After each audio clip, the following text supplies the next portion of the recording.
Quick, come in here and get it. Sorry.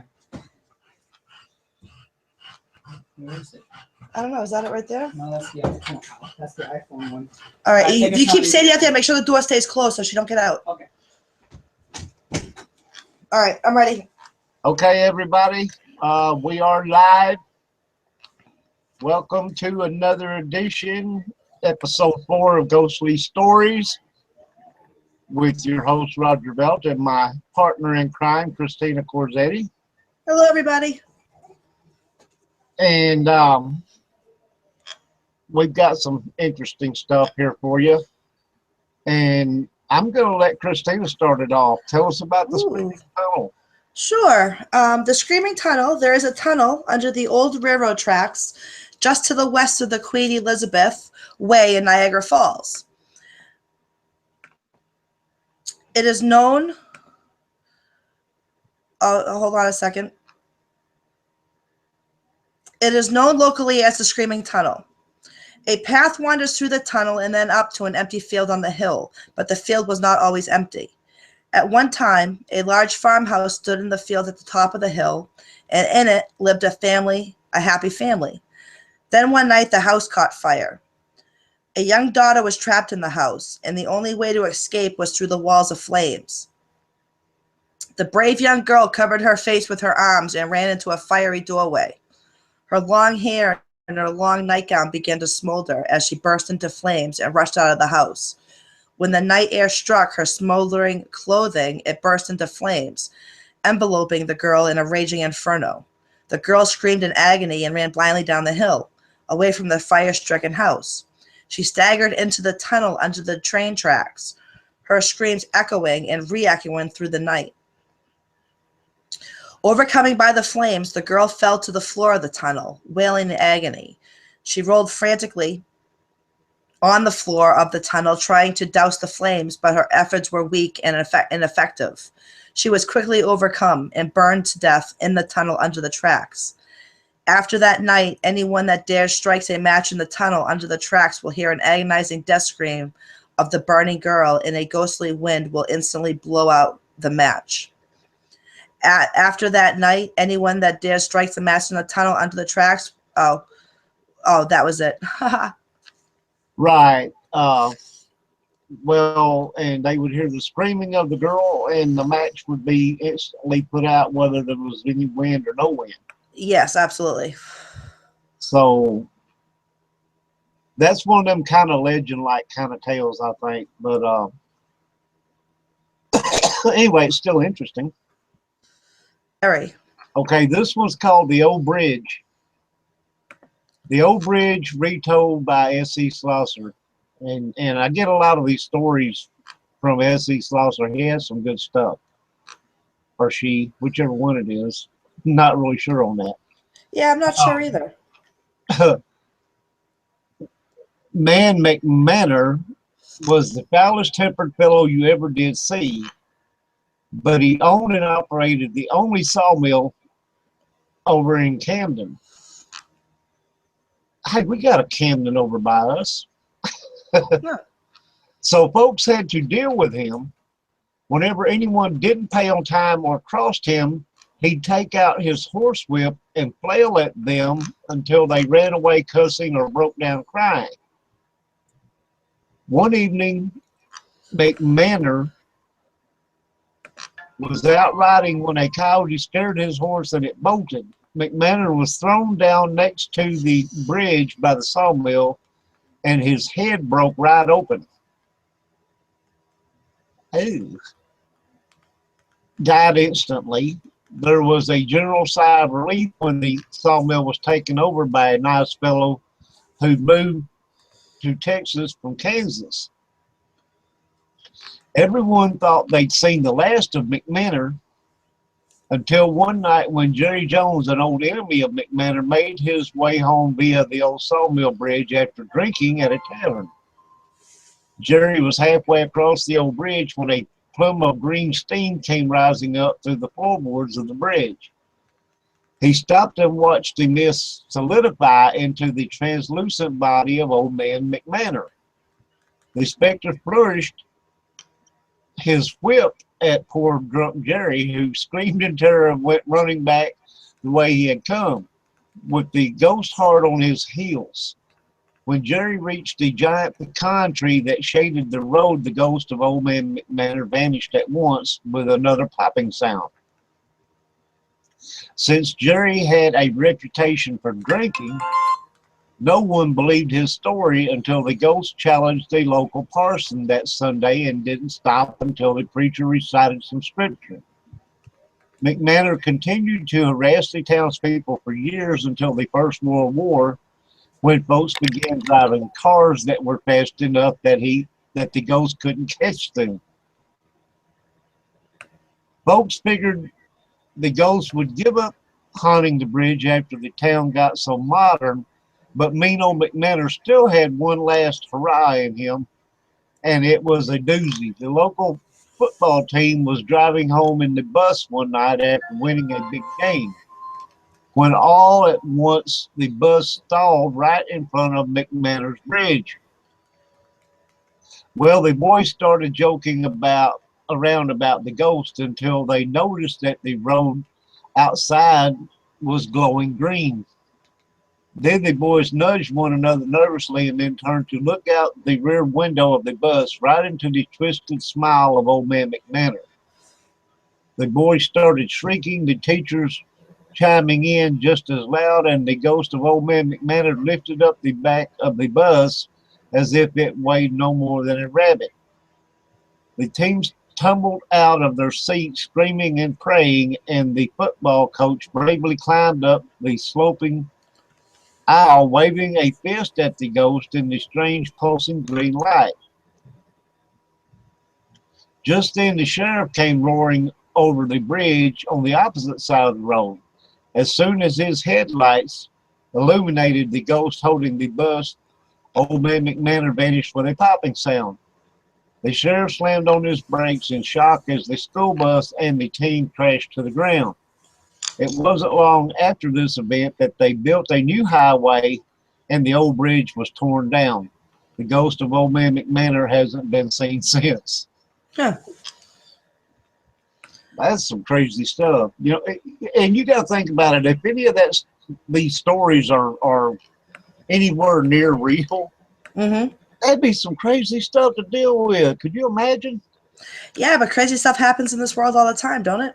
Yeah, I know, but could you imagine a ghost that picked up the back end of a school bus? Yeah. No, that is some crazy stuff. Oh, man. I'd be like, let me out of this damn bus. I'll run across the bridge. Dude, run. I couldn't resist that one. Okay, the underground. The underground. What are we talking about? Oregon here? Spooky Oregon? Spooky Oregon, yeah. We timed our visit to Pendleton to coincide with the roundup and had managed to snag one of the very last hotel rooms in town. My husband was a big rodeo fan and was as excited as a little kid to be attending the famous Pendleton roundup. I myself was looking forward to the rodeo and very much enjoyed the Wild West feel of the town. But my biggest wish for this trip was to visit the famous, or should I say infamous, Pendleton Underground. According to the literature I'd read prior to the visit, Pendleton was a very small village, first settled in the 1860s or thereabouts by a fellow named Goodwin, who built a station and a tall bridge. It was mostly a farming community in the beginning and didn't begin to boom until they found gold in the Blue Mountains. Then Pendleton became a stop for supply wagons as well as an entertainment capital where miners could spend their hard-won gold and where cowboys and ranchers could come to drink, gamble in the 32 saloons, and visit one of the 18 bordellos. Oh, wow, that's a lot. Yeah. Chinese workers came in abundance to work in the mines or to do business in town. They were not always welcome with the general public, and so burrowed underground and began digging tunnels from business to business, cellar to cellar. Living and working in the tunnels they had dug. It was estimated that Pendleton's the labyrinth of the underground tunnels dug by the Chinese between the 1870s and 1930 wound for more than 70 miles underneath the town. Well, through the years, the Pendleton underground tunnels and rooms were used by Chinese workers. Prohibition. Go ahead, Charles, Roger. Prohibitionists, Prohibitionists. prohibitionists. There you go. Prohibitionist. Got it. Opium addicts, ice cream stores, butcher shops, speakeasies, saloons, card parlors, and even a bowling alley. Rumors abound about the underground. Oh, that's pretty cool. One story in circulation claimed that a pair of train robbers who used the tunnels to store their ill-gotten goods had died in the dark passages under an old house during a gun battle over the stolen gold. It's said that the ghosts of the robbers still haunt the place, and you can sometimes hear them crying, "It's my gold, mine." I shivered in delight as I recounted the legend to my husband. Being more pragmatic than I, he just laughed at me. But he did agree to accompany me on the tour of the Pendleton Underground. In 1989, some of the tunnels were restored by an enterprising business folks who rehabilitated them and created exhibits and mannequins to demonstrate the business they used to be located there. I picked up the phone at once and booked us on the very next tour. My husband laughed at me because I began bouncing on my toes, and dancing around the hotel room as giddy as a child with excitement. I was worse than he was the first night of the roundup. After a quick launch, we went to the tour headquarters and gathered with a large group of people, old and young couples and singles, all interested in the story of the mysterious tunnels beneath our feet.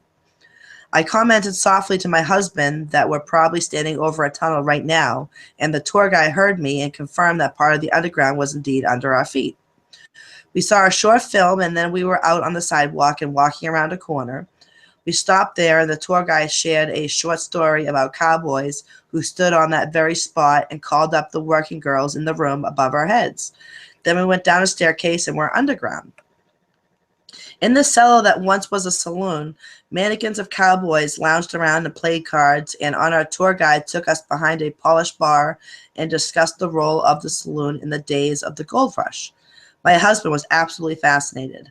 I was listening with half an ear, and I poked around the room and looked at the exhibits, trying to imagine what it was like to drink and play cards underground. A poke of gold in my pocket and a gun at my side. Then the tour moved on, and we entered a recreated Chinese laundry. And that's when I was hit with the first wave of non-quiet nausea. I swayed as my eyes swarmed with strange, out-of-focus colors. My stomach flip-flopped strangely. My spine went rigid, and the skin on my shoulder and arms prickled with goosebumps. For a moment, I could hear sounds of water swishing and a man's voice right by my ear saying something in Chinese. I gasped and whirled, but no one was there. As suddenly as it came, the nausea faded and my head was clear again. The room swam back into focus, and I realized the rest of the tour had already moved next door into a recreated ice cream shop. I followed hurriedly, and my husband frowned a little when he saw me and motioned for me to keep up. Spooked by my experience, I stayed by his side as the tour guide discussed the use of this space for ice cream storage, and then took us through a doorway into a long underground room full of small cots and benches. It was lined with windows that looked out onto a tunnel hallway, which is lit in the daytime by glass and opening in the sidewalk above. A demonstration of the famous Pendleton wool industry had been set up here, but I heard nothing except the buzzing in my head as broken bits of words and phrases swept over me. Then my stomach turned over as strange bits of color flashed first here and then there in the room.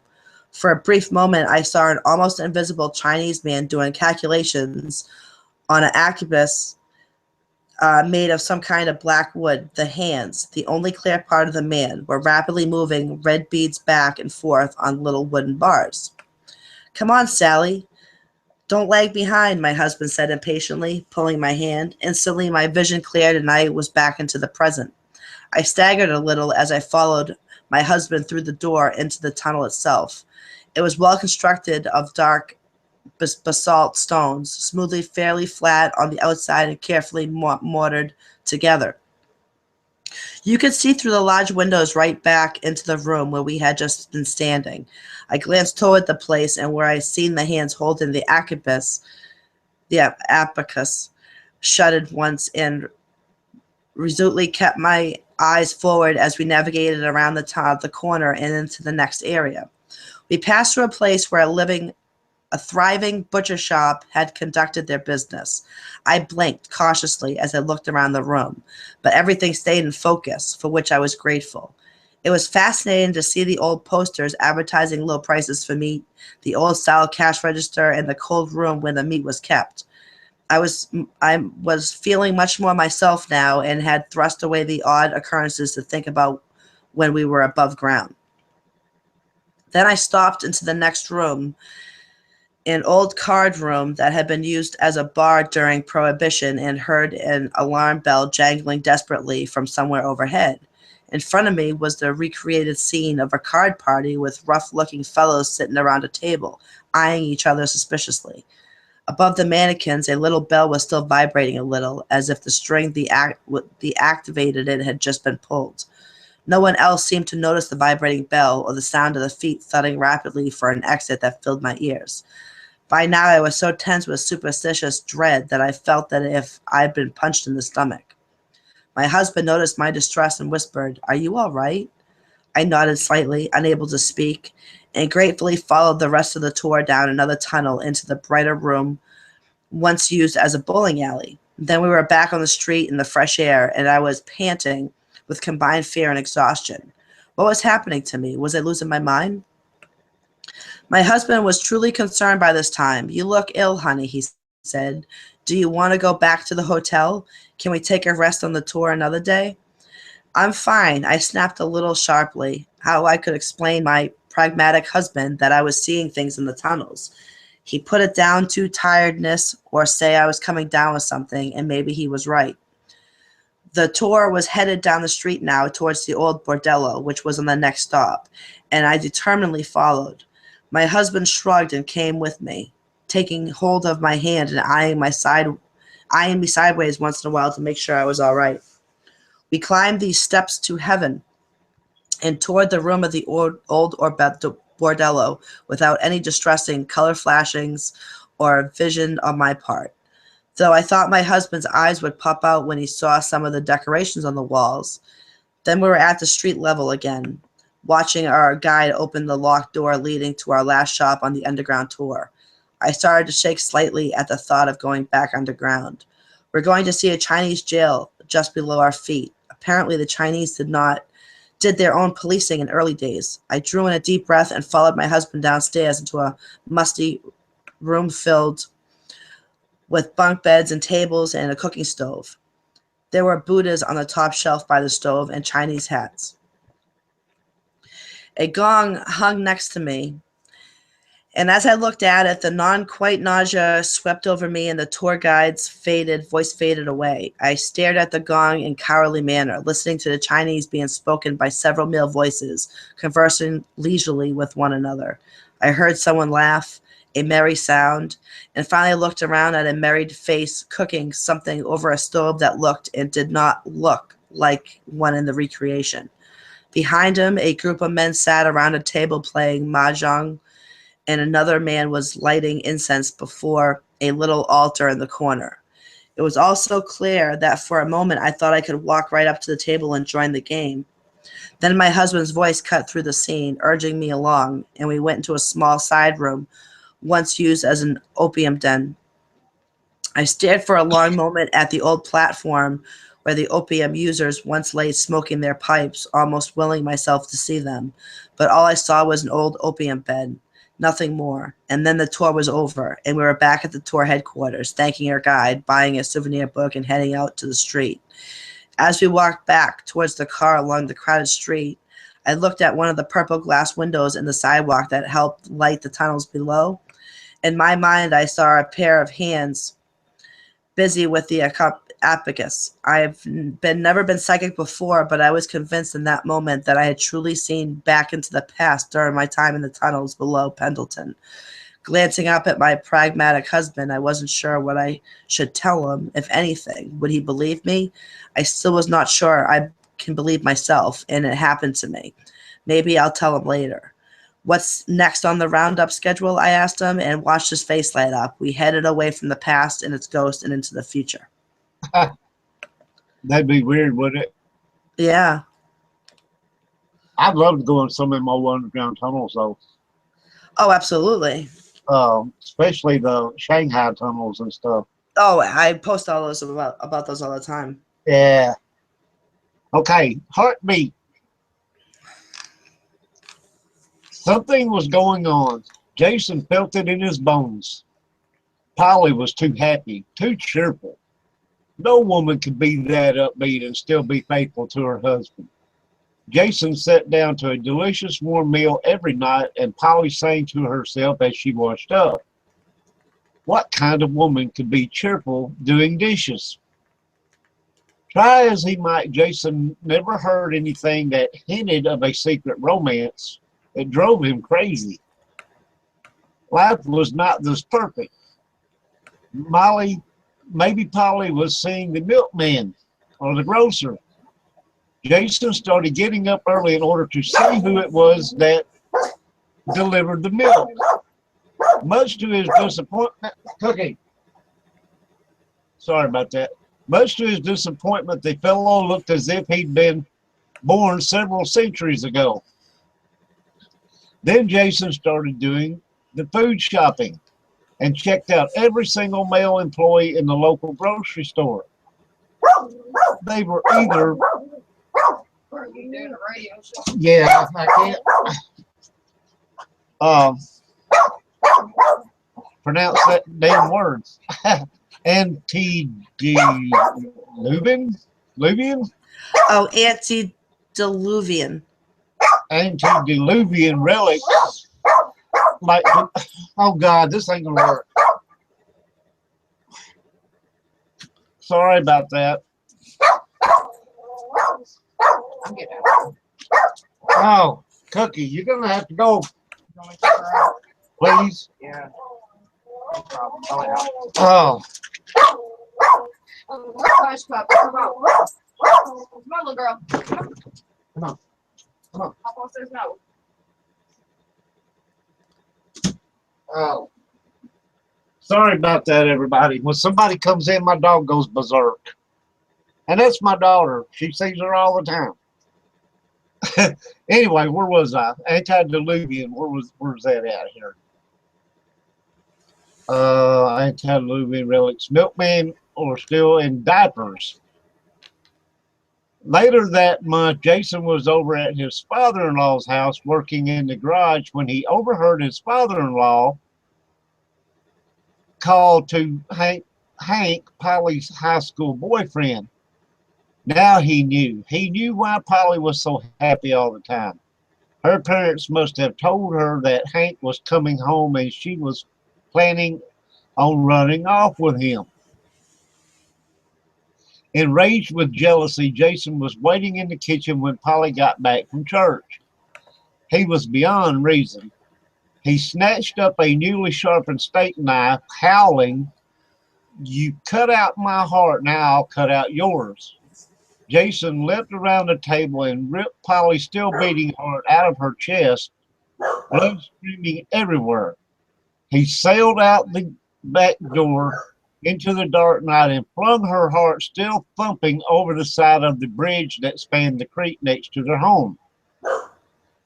Jason cleaned up the blood-stained house with extreme care and buried Polly's body deep in the woods outside of town. Then he wrote several letters carefully mimicking Polly's handwriting and mailed them to himself and her parents. Within a few days, everyone in town believed that Polly had been secretly seeing a man from the next town and that they had ran away together. Late one evening, he went out to the bridge to gloat in triumph over his unfaithful wife. Polly had gotten what she deserved, he thought.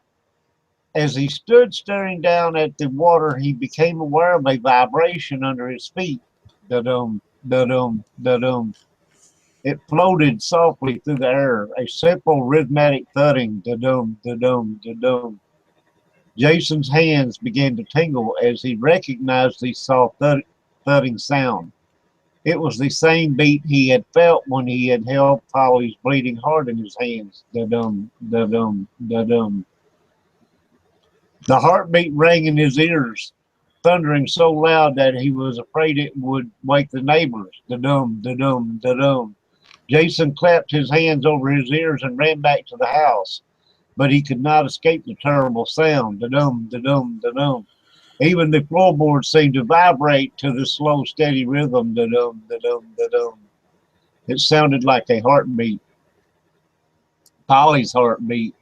Da-dum, da-dum, da-dum. Jason screamed in terror and flung himself out of the house, running toward the bridge. As the heartbeat grew louder and Jason screamed in terror, louder in his ears, Jason leaned over the railing. "Curse you, Polly," he shouted. Da-dum, da-dum, da-dum. With a wild shriek, Jason flung himself headfirst off the bridge like a diver and was smashed to death on the rocks below. Underfoot on the bridge, the pavement still vibrates to the beat of a dead heart, for now and always. Da-dum, da-dum, da-dum. Sorry about the interruptions, you guys. It's all right. All right, next we have Prison Break. Callahan was huddled in a cavern near the Pacific Ocean when the feds closed in. There were still shreds of human flesh under his fingernails when the serial killer surrendered to the inevitable capture.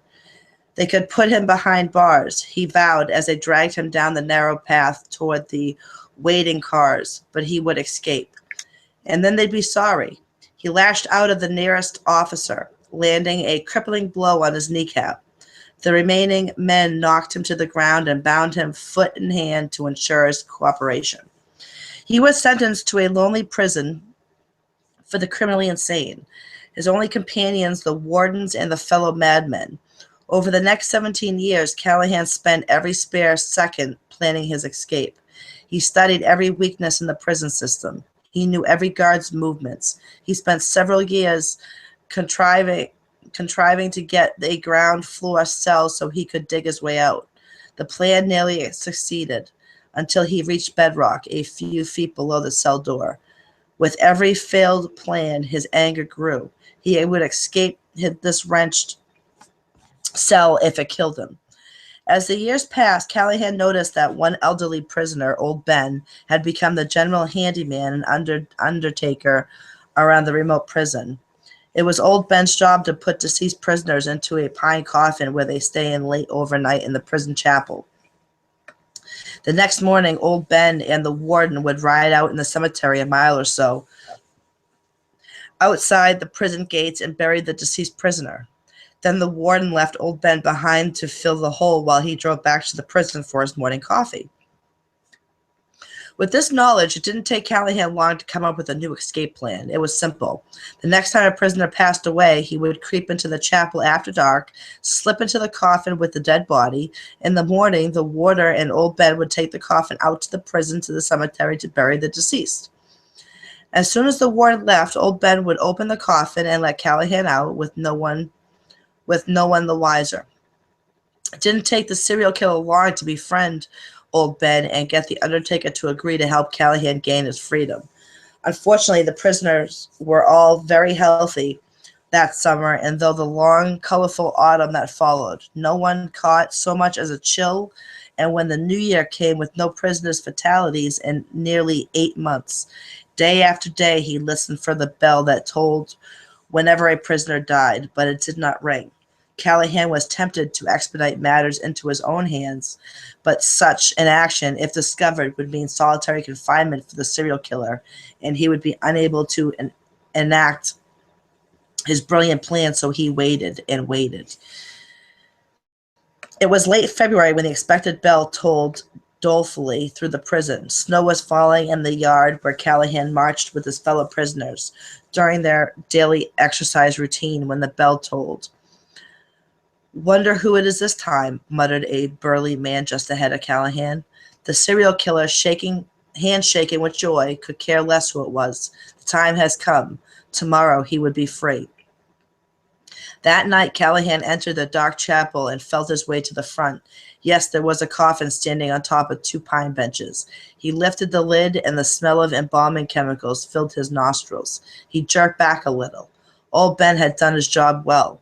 Callahan groped his way into the coffin and lay down on top of the inert mass inside. Then he closed the lid.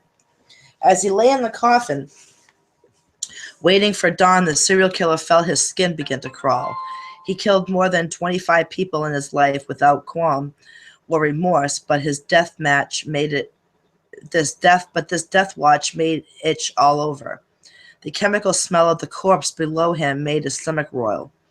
Only the determination of 17 years of planning kept him in the coffin. It would soon be over. In the morning, he would be free of this foul air and his rotting companion. Old Ben would free him as soon as the warden was gone. Callahan dozed off towards dawn and awakened to feel the coffin shaking as if it was lifted on the wooden benches. He heard mumbled voices overhead. Old Ben and the warden must be moving the coffin into the waiting car. Callahan shivered as the cold February air encompassed the coffin. The constant shaking of the coffin increased his nausea, but Callahan forced down the bile in his throat. Almost free, almost free. He chanted those words silently in his mind, ignoring the foul smell emanating from the dead companion. Finally, the car stopped and the coffin was lifted down. Callahan felt a thump as it landed in the bottom of the grave. His heart thudded with joy. Now was his moment. Now the warden would leave old Ben to fill the grave while he went back to the prison to have his morning coffee. Instead, something thudded onto the lid of coffin, just above over Callahan's head. He strained his eyes against the pitch darkness of the coffin.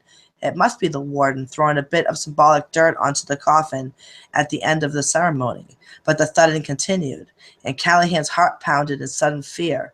They were burying the coffin with him in it. How could that be? After all these years, had the warden chose all these days to help frail old Ben? The thudding grew fainter as the grave was filled in above Callahan. After a few minutes, the foul air inside the coffin grew thin and hot, and the chemical smell was almost overwhelming. Callahan vomited all over his clothes before he could stop himself. He pounded the lid of the coffin in the darkness and shouted, "Come on, old Ben, kill the warden if you must, hurry up." Then a terrible thought struck him, making his hound part in sudden horror. What if? Callahan fumbled in his pocket and pulled out a match. He struck it, and in the sudden flickering brightness, he turned his head and looked below him into the pale, dead face of old Ben. Oh, God. Oh, wow, that was a good one. Oh, that's cold. Uh, Well, best laid plans of mice and men. The barn dance. And I like this one. Spooky, Wisconsin. Okay. As I drove down the seemingly endless dark road, I cursed my friends. A quaint little bar in the middle of nowhere, they said.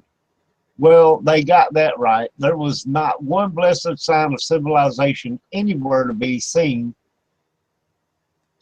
Just then I caught a glimpse of a lighted barn on down the road. Civilization at last. I slowed down and pulled up to the round barn. My headlights caught a number of wagons, carriages, and buggies parked beside it. They were having an old-time barn dance, I thought, as I pulled in and made my way to the door. The party was in full swing as I stepped through the large double doors. The center of the barn was filled with swirling dancers dressed in the costumes of yesteryear. These folks had gone to a great deal of trouble to recreate an authentic barn dance. A large bearded chap clapped me on the shoulder in greeting and handed me a mug of beer. I took a sip and then gulped it down eagerly. It was the best beer I had ever tasted. Then a dark-eyed beauty grabbed me by the hand and pulled me out onto the dance floor. I was flying high, dancing and drinking and singing along. Around midnight, the band took a break, and I stood with my new acquaintances before a table lined with drinks. "Give us a toast to the night," giggled my inebriated beauty. To a delightful night, I said loudly. Good fortune and long life to everyone present. The crowd went silent when they heard my words. The stillness grew, flowing outward like a wave until you could have heard a pin drop. As I glanced uneasily about me, I saw the skin slowly peeling away from the merry faces until all that remained were bone and rotted skin and staring eye sockets. The girl in my arms was nothing but a skeleton in a moldy blue dress. With a gasp of horror, I dropped my mug and leapt away from the skeleton. The mug hit the floor with a loud bang and the lights went out. I screamed in terror and stumbled backward, slamming into a damp, foul-smelling pile of hay. I frantically tried to find my way to the door. As my eyes adjusted to the darkness, I spotted the barn doors across the hall. I rushed toward them, withered and bony hands grabbing at me as I ran. Then I was out in the moonlight and racing to my car. I leapt into the car and backed down the lane as fast as I could go. My headlights caught the dilapidated barn with half of its roof missing and walls sagging inward. I slammed the car into gear and drove as fast as I could. Somehow I found the way back to my home and spent the remainder of that restless night sleeping with the light on in my bedroom. To this day, I have no idea where I was. I heard later that folks in Vernon County sometimes hear strange music drifting over the hills at night, though no one can identify its source. In my mind, I can still see the bright, happy faces of the ghostly farmers dancing the night away in a rotting old barn.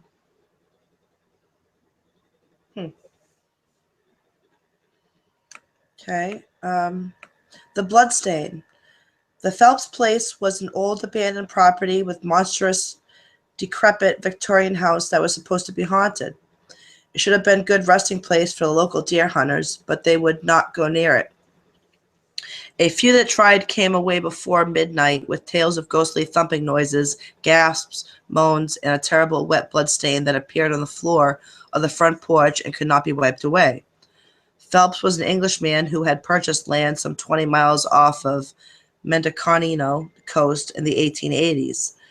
He had built a huge, fancy Victorian house all covered with gingerbread trimmings and surrounded by lovely gardens. When everything was arranged to his liking, he sent out party invitations to everyone with messenger range. It was the biggest social event of the year, with music and dancing and huge amounts of food. Sawhorse tables were set up with refreshments, and drinks were set out in front of the porch. People came from a mile around. The only one missing was old man McInturf's son-in-law. They had a terrible fight that afternoon, and the boy had stalked off in a rage, threatening to get even with the old man. After midnight, the musicians took a recess, and old man McInturf went out of the porch with some friends. Suddenly, there came a thunder of hooves rushing up the lane. A cloaked figure rode towards the lantern-lit porch. McInturf put down his drink. "That will be my son-in-law," he told his friends as he went down the steps. The cloaked figure stopped his horse just outside the pool of lantern light. There was a sharp movement and 2 loud shots from a gun. Old man McInturf staggered backwards, shot in the throat and the chest. The cloaked man wheeled his horse and fled down the lane as friends ran to the assistance of the old man. They laid McInturf down on the porch. He was bleeding heavily, and they were afraid to move him much. There was some talk of fetching the doctor, but everyone knew it was too late. So much blood was pouring out of this man's wounds that it formed a pool underneath his head. McInturf coughed once, twice, a hideous, gurgling, strangling sound that wrenched at the hearts of all who heard it. Then he died. McInturf's body was laid out on the sofa, and the once merry guests left in stricken silence. The servants came and wiped the red-brown bloodstain off the floorboards. The next day, a wagon was brought to the front of the house, and McInturf's body was carried out onto the porch. As the man stepped across the place where McInturf had died, blood began to pool around their boots, forming a wet stain in exactly the pattern that had been wiped by the servants the night before. The man gasped in fear. One of them staggered and almost dropped the body, then hurriedly laid McInturf in the back of the wagon, and a pale Phelps ordered the servants to clean up the fresh bloodstain. From that day forward, the Phelps could not keep that part of the porch clean. Every few weeks, the damn bloodstain would reappear. They tried repainting the porch a few times, but the bloodstain would always leak through. In the county jail, McInturf's son-in-law died of a blood clot in the brain. A few months later, one of the Phelps servants went mad after seeing a terrible sight that made his head feel like it was going to explode.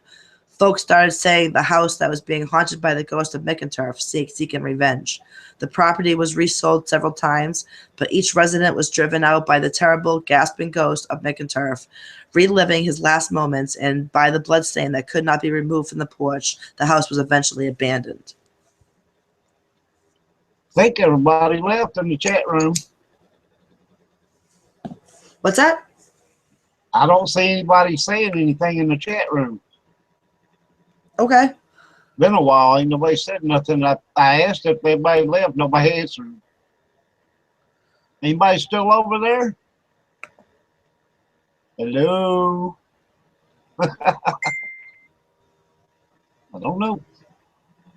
Anyway, the figure in the window. Late one evening, the three of us were hanging out when Alex said he wanted to go up to P-Pack to check out a house for sale. Once in the car, Alex said it was an old rundown Italianate mansion with 26 fireplaces that used to be owned by nuns but had been abandoned. It sat on 50 acres of property, including beautifully terraced grounds. By this time, I was feeling a little nervous about the whole thing. It was a funny time of night to be checking out houses. And I was convinced Alec was more interested in adventure than in real estate.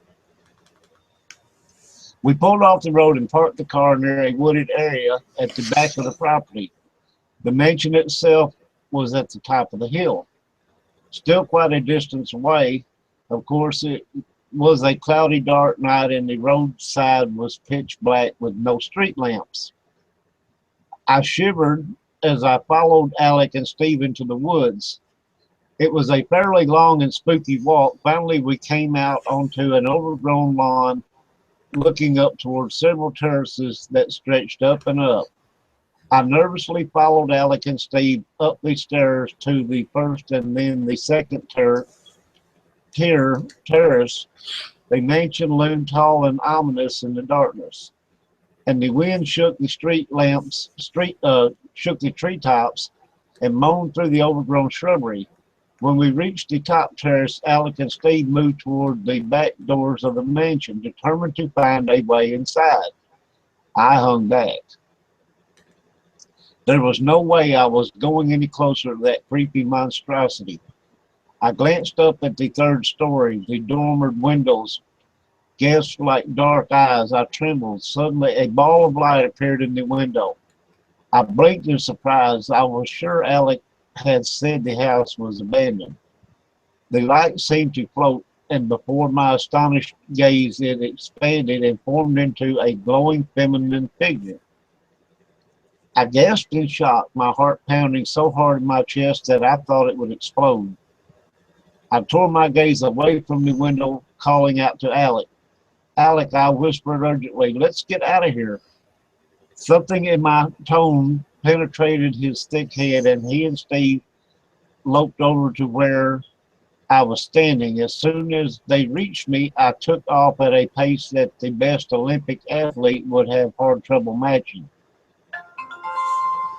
I had the engine running, and the car turned around by the time Alec and Steve made it back to the road. They leapt inside, and I took off.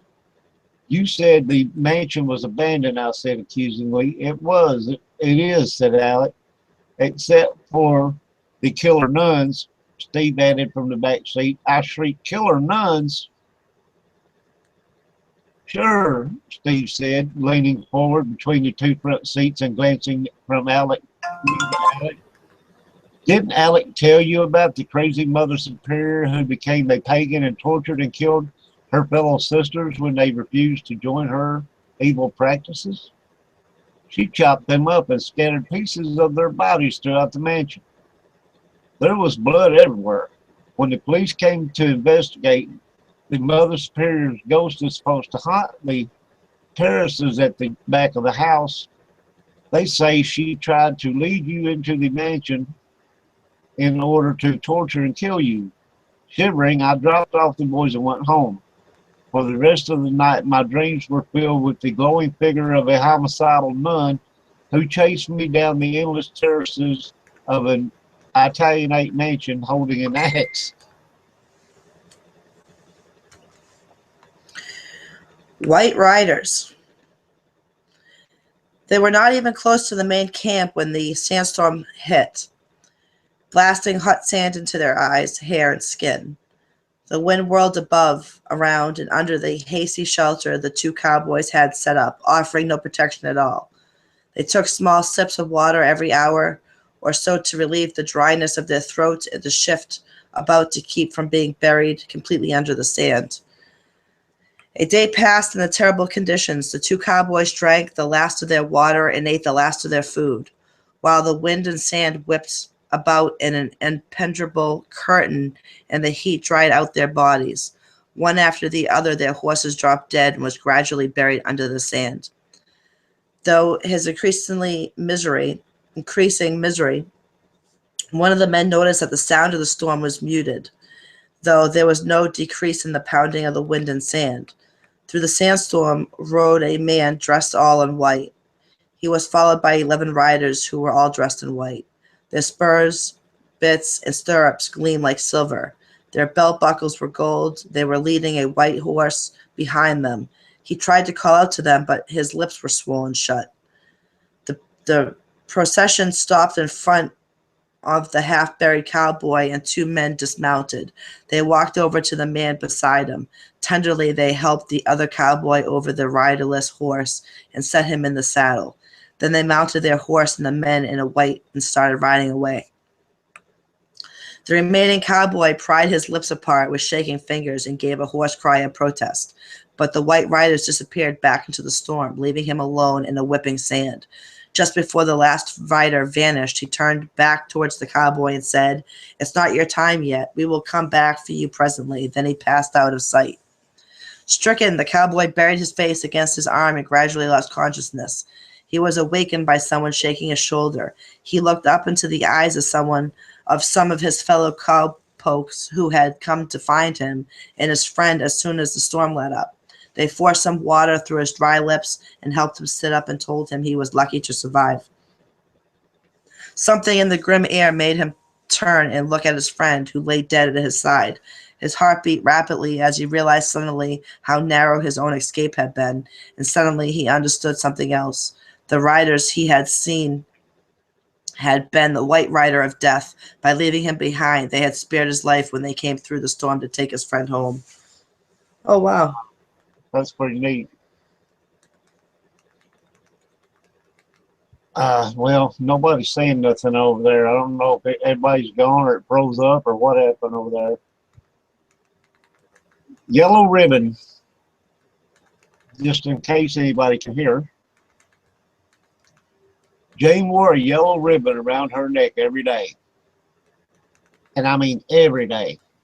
Rain or shine, whether it matched her outfit or not. If anyone, it annoyed her best friend Johnny for a while. He was her next door neighbor and had known Jane since she was 3. When he was young, he had barely noticed the yellow ribbon, but now they were in high school together. It bothered him. "Why do you wear that yellow ribbon around your neck, Jane?" he'd asked her every day, but she wouldn't tell him. Still, in spite of this aggravation, Johnny thought she was cute. He asked her to the soda shop for an ice cream sundae. Then he asked her to watch him play in the football game. Then he started seeing her home, and come the spring, he asked her to the dance. Jane always said yes when he asked her out, and she always wore a yellow dress to match the ribbon around her neck. It finally occurred to Johnny that he and Jane were going steady, and he still didn't know why she wore the yellow ribbon around her neck. So he asked her about it yet again, and yet again she did not tell him. Maybe someday I'll tell you about it, she'd reply. Someday. That answer annoyed Johnny, but he shrugged it off because Jane was so cute and fun to be with. Well, time flew past, and as it has a habit of doing, and one day Johnny proposed to Jane and was accepted. They planned a big wedding, and Jane hinted that she might tell him about the yellow ribbon around her neck on their wedding day. But somehow, with the preparations and his beautiful bride and the lovely reception, Johnny never got around to asking Jane about it. And when he did remember, she got a bit teary-eyed and said, "We are so happy together. What difference does it make?" And Johnny decided she was right. Okay. Johnny and Jane raised a family of 4 with the usual ups and downs, laughter and tears. When their golden anniversary rolled around, Johnny once again asked Jane about the yellow ribbon around her neck. It was the first time he'd brought it up since the week after their wedding. Whenever their children asked him about it, he'd always hush them, and somehow none of the kids had dared to ask their mother. Jane gave Johnny a sad look and said, "Johnny, you've waited this long. You can wait a while longer." And Johnny agreed. It was not until Jane was on her deathbed a year later that Johnny, seeing his last chance slip away, asked Jane one final time about the yellow ribbon she wore around her neck. She shook her head a bit at his persistence and then said with a sad smile, "Okay, Johnny, you can go ahead and untie it." With shaking hands, Johnny fumbled for the knot and untied the yellow ribbon around his wife's neck, and Jane's head fell off. Huh. Do we have time for one more, Roger? Yes, we do. Okay. The skeleton. The boy had been out for looking for work all day with no luck. When night fell, he was far from home. He decided to spend the night in an empty, rundown house. The minute he laid down, he fell into a sound sleep. The boy was awakened quite suddenly by a thump on the roof. With a pounding heart, he sat up and lit a candle. A voice called out, "I'm falling down." A boy scrambled out of the way just as a skeleton arm came crashing to the floor. A voice shouted, "Again, I'm falling down." And another arm landed beside the first, then a leg, the chest, and a second leg. Before he could count to 10, a complete skeleton was standing in front of him, grinning madly. The boy lifted his chin and grinned back, determined not to show his fear. The skeleton was delighted by the boy's spirit and said, "You have courage, son. Are you brave enough to wrestle me?" The boy was terrified, but he did not dare refuse the strange apparition. The skeleton and the boy wrestled back and forth up and down the room, remembering a trick his older brother had taught him. He twisted suddenly and threw the skeleton on the ground. "You've won," the skeleton said. "Such courage deserves a reward. Come, I will give you my treasure." The boy was startled. What kind of treasure could an old skeleton have? "Pick me up and carry me on your back to the next room," said the skeleton. "Remember to take your candle." The boy picked up the skeleton, put it on his back, then he retrieved his candle from the corner of the room and carried the skeleton into the next room. As they passed through the doorway, the skeleton blew out the candle. "Now stop that," he said, annoyed. The skeleton cracked madly. The boy lit the candle again, and the skeleton blew it out. "I'm going to drop you," the boy threatened. He lit the candle again, and again the skeleton blew it out. The boy dropped the skeleton onto the floor. "I will break your bones," he said, and pressed the skeleton, said, "You are so courageous and strong. I will let you see my treasure." The boy lit the candle and turned to look into the room. It was filled with piles and piles of gold and silver and jewels.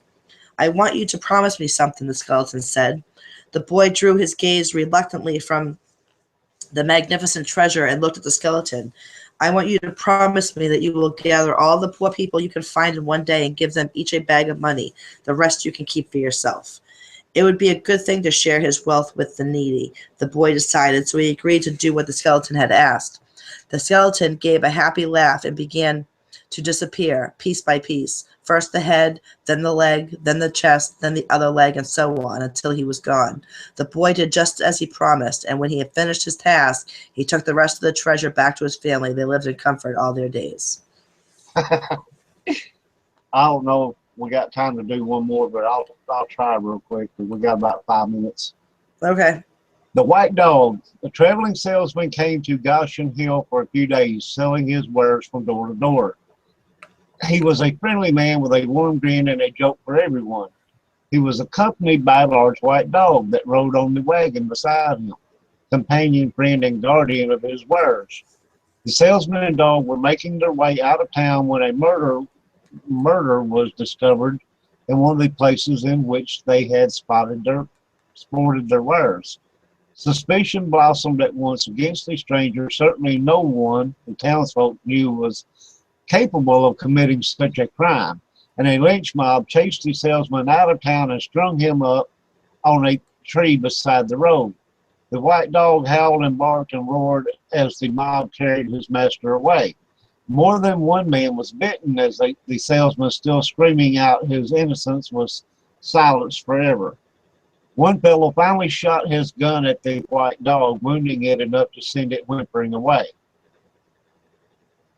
It soon became obvious to everyone in town that they'd hanged the wrong man. The corpse dangling obscenely from the tree on Old Bacone Road was a grisly reminder of the community crime.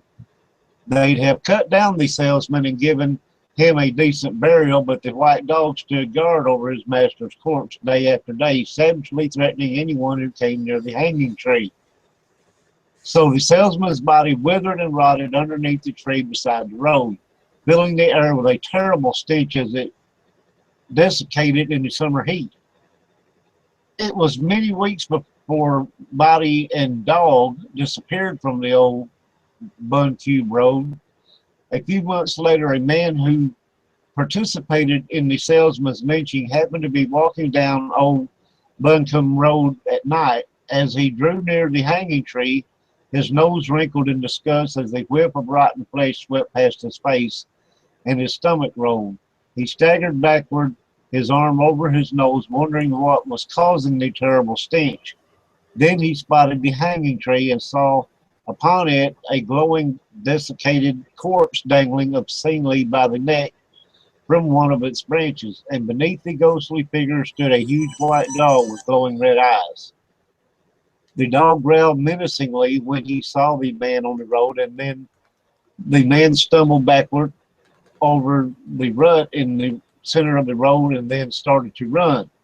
With an ear-shattering series of barks, the white dog pursued the fleeing man with supernatural speed.